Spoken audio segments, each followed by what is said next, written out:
So for the next couple of years after my graduation, I found myself inside of a retail job that I really wasn't passionate about, and it was such a toxic environment that one day I just gave up and I had enough and I quit and I left my job with no backup plan.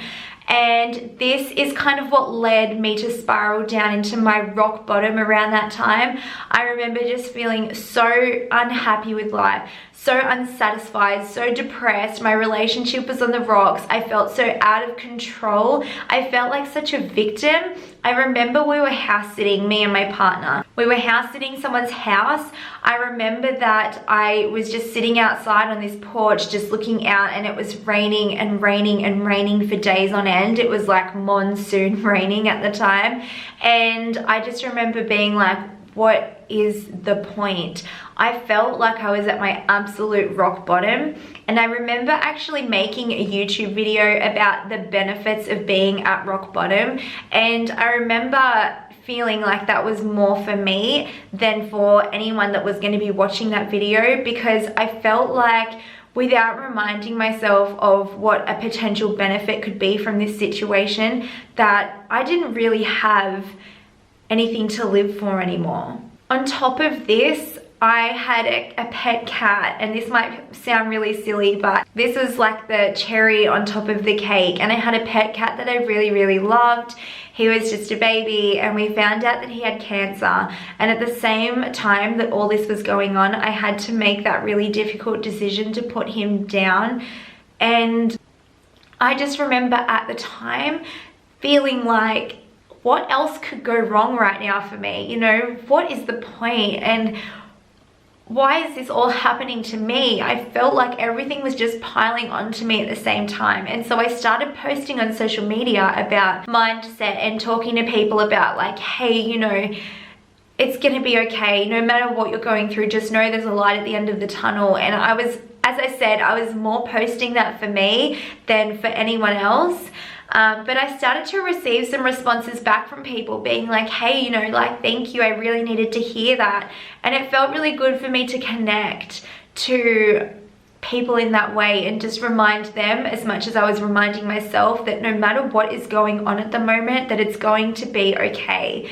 And so that was really something that sparked a little bit of joy in my life at the time, was to talk to people and be like, hey, look, you know, like, whatever you're going through, just know that you have the power to change things at any moment. And I was reminding myself as well, in a sense, in that way. So a few months after this kind of rock bottom period of my life, I decided that it was time to get a full-time job and just to get back on track and get into something. And I fell into a cabin crew job, so flight attendant job. And the reason I say I fell into it is because I just applied for a whole host of really random jobs, and I just remember saying to myself, like, whatever opens up for me is the one that I'll go for, is the one that it's meant to be. And so this job just kept opening up and opening up and opening up to me. And so I thought, you know, maybe this is the job that I'm supposed to be in. However, it wasn't before long that I realized that I was getting really sick in this job, because I was commuting up to 3-4 hours a day just to get to and from work. I would be waking up at crazy hours in the morning because I don't live anywhere near the airport. So I would be getting up at like 1:30 in the morning to start work at 4. And my sleep schedule was just so messed up at the time. And honestly, being a flight attendant is a lifestyle. It is not a job. And that's something that I came to learn very, very quickly, because I never saw my boyfriend in that time. I was always missing out on birthdays. I was always missing out on family gatherings. I really never saw anyone because I would be so exhausted from a shift at work that I would come home and fall asleep. And that would be my main priority, was to sleep. On top of that, my nutrition went downhill. I was living off white bread rolls during the day and some not very healthy foods, and just getting really lonely, because that job, you don't work with the same set of people every day. And so essentially you are your own company. And I found myself sitting in a lot of hotel rooms a lot of the time, just locking myself in these hotel rooms for 10 or 12 hours in between flight shifts, just really feeling like I didn't want to talk to anyone. I just wanted to be home, and how tired I was. And for me, that job just didn't really fit into the life that I was beginning to envision for myself.